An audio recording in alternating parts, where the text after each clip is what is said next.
നമസ്കാരം. ഭാഗ്യം ചാനലിലേക്ക് സ്വാഗതം. ഏറ്റവും വലിയ സൗഭാഗ്യം എന്താണ്?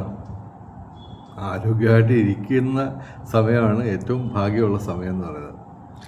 അപ്പോൾ ആരോഗ്യം, ഞാൻ ഇന്നലെ ചെയ്തത്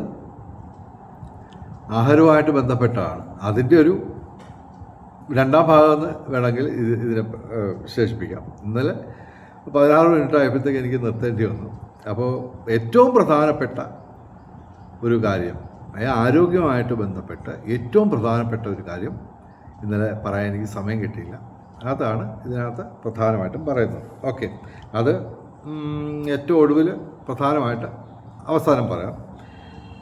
ഇതുമായിട്ട് ബന്ധപ്പെട്ട് പ്രധാനപ്പെട്ട കാര്യങ്ങളാണ്, ആഹാരവുമായിട്ട് ബന്ധപ്പെട്ട പ്രധാനപ്പെട്ട കാര്യം. അതായത് ഇപ്പോൾ ഖുറാനിൽ പറഞ്ഞിട്ടുണ്ട്, അതായത് തൊട്ടടുത്ത വീട്ടിൽ ആൾക്കാരൊക്കെ പട്ടിണി കിടക്കുമ്പോൾ ഇപ്പുറത്തിരുന്ന് സമൃദ്ധമായിട്ട് ആഹാരം കഴിക്കുന്നവൻ നല്ല മനുഷ്യനല്ല, നല്ല മുസ്ലിമല്ല എന്നാണ് ഖുറാനിൽ പറഞ്ഞേക്കുന്നത്. ഓക്കെ, അപ്പോൾ ആ കാര്യം ഉദ്ദേശിക്കുന്നത് എന്താണ്? അന്നദാനം തന്നെ.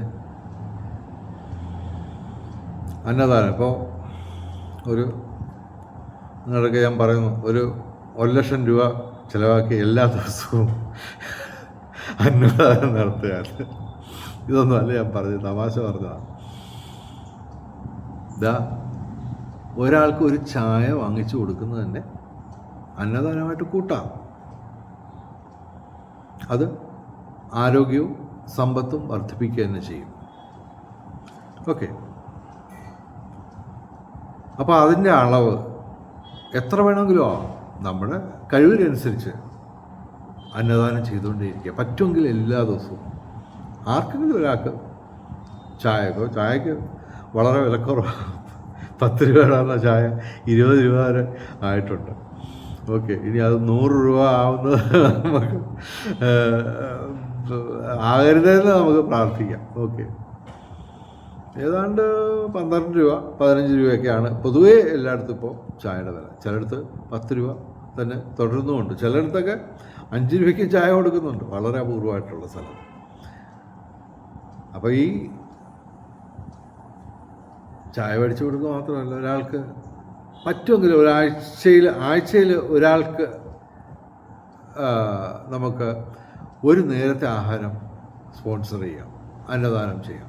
തീർച്ചയായിട്ടും അത് അന്നദാനം കൊണ്ട് പ്രധാനമായിട്ടുള്ള നേട്ടം ആരോഗ്യം വർദ്ധിപ്പിക്കും, പിന്നെ തീർച്ചയായിട്ടും സമ്പത്തും വർദ്ധിപ്പിക്കും. ആരോഗ്യം ഉണ്ടെങ്കിൽ നമുക്ക് സമ്പത്ത് ഉണ്ടാക്കാനും ഒക്കെ ഉള്ളൂ. ഓക്കെ, അപ്പോൾ അത് സാധാരണ രീതിയിൽ നമുക്ക് ദിവസം ഒരാൾക്കൊരു ചായ വാങ്ങിച്ചു കൊടുക്കുക എന്ന് പറയുന്നത് ശീലമാക്കാം. അത് വലിയ പ്രോബ്ലം ഉണ്ടാക്കത്തില്ല.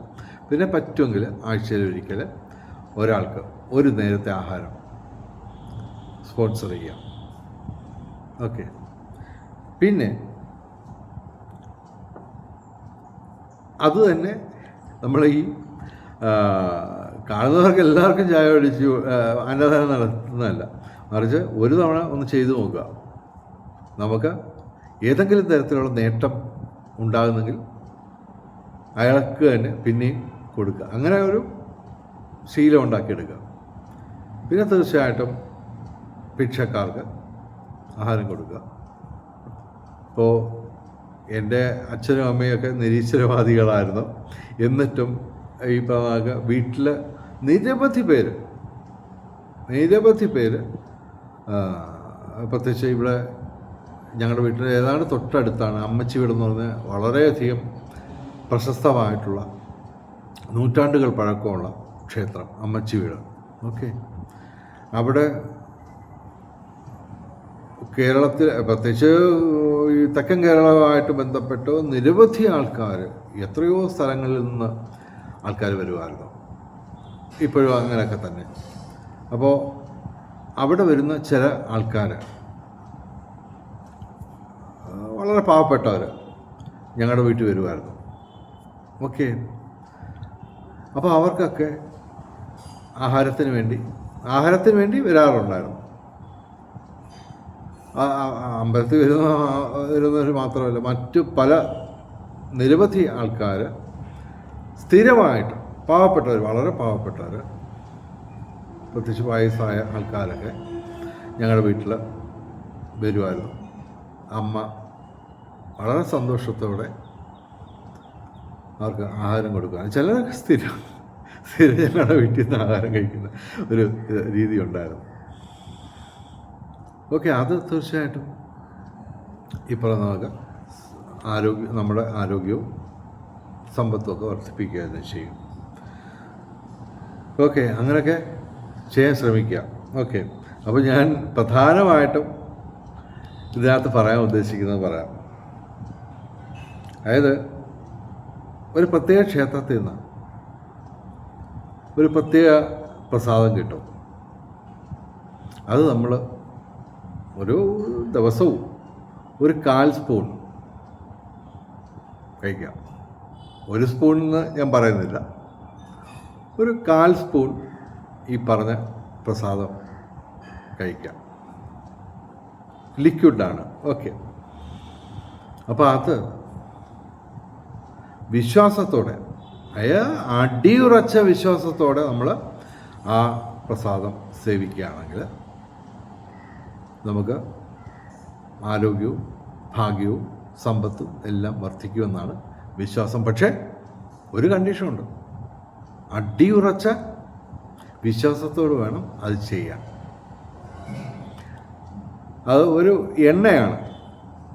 അത് എണ്ണയെന്ന് പറയുമ്പോൾ തന്നെ സാധാരണ എണ്ണയല്ല. ഈ കുപ്പിയിൽ നിന്ന് നമ്മൾ മാർക്കറ്റിൽ നിന്ന് വാങ്ങിച്ച് കിട്ടുന്ന എണ്ണ എടുത്ത് അങ്ങ് കഴിക്കുക എന്നുള്ളതല്ല, മറിച്ച് ആ ക്ഷേത്രത്തിൽ നിന്ന് പ്രസാദമായിട്ട്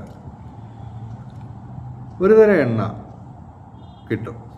അത് 1/4 സ്പൂൺ അല്ലെങ്കിൽ 1 സ്പൂൺ ഒരു ദിവസം കഴിക്കുക. അതുമാത്രമല്ല, നമ്മുടെ ശരീരവുമായിട്ട് ബന്ധപ്പെട്ട്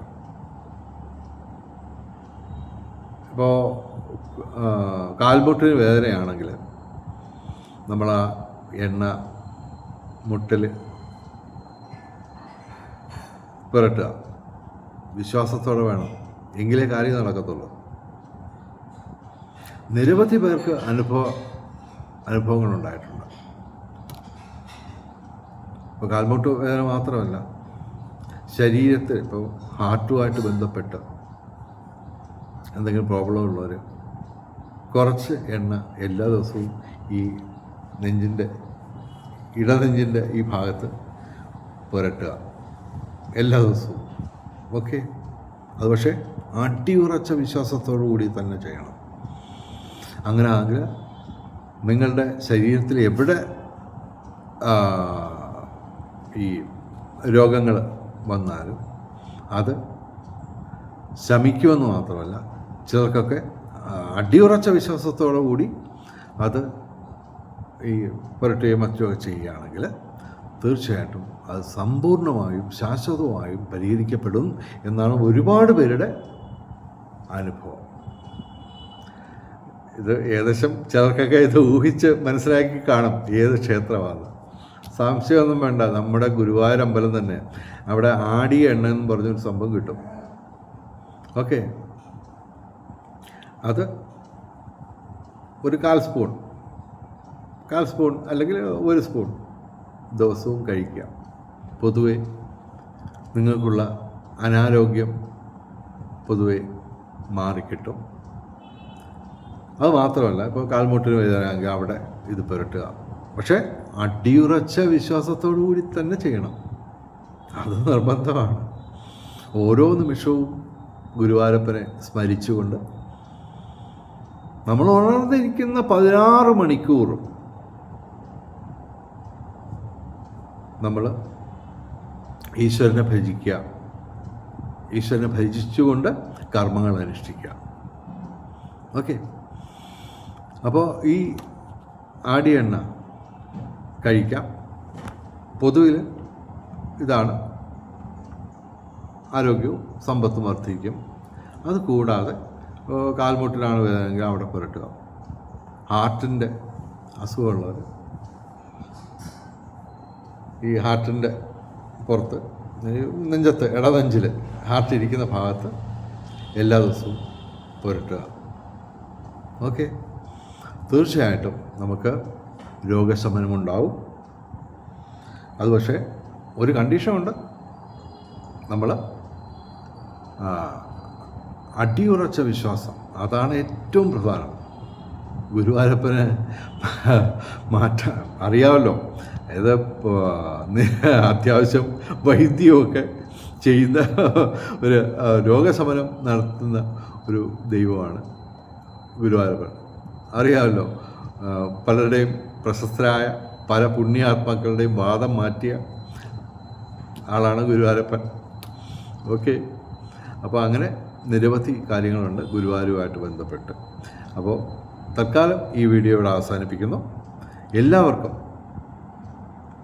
രോഗങ്ങളെല്ലാം ശമിച്ച് ആരോഗ്യം വീണ്ടെടുത്ത്, നിങ്ങളിൽ രോഗമുള്ളവർക്ക്, നിങ്ങളുടെ കൂട്ടത്തിൽ രോഗമുള്ളവർക്ക് രോഗങ്ങളെല്ലാം ശമിച്ച് ആരോഗ്യം വീണ്ടെടുത്ത് സമ്പത്തും ഐശ്വര്യവും സമ്പൽ സമൃദ്ധിയും ഗുരുവായൂരപ്പൻ തരട്ടെ എന്ന് പ്രാർത്ഥിച്ചുകൊണ്ട് വീഡിയോ അവസാനിപ്പിക്കുന്നു. നമസ്കാരം, ശുഭദിനം.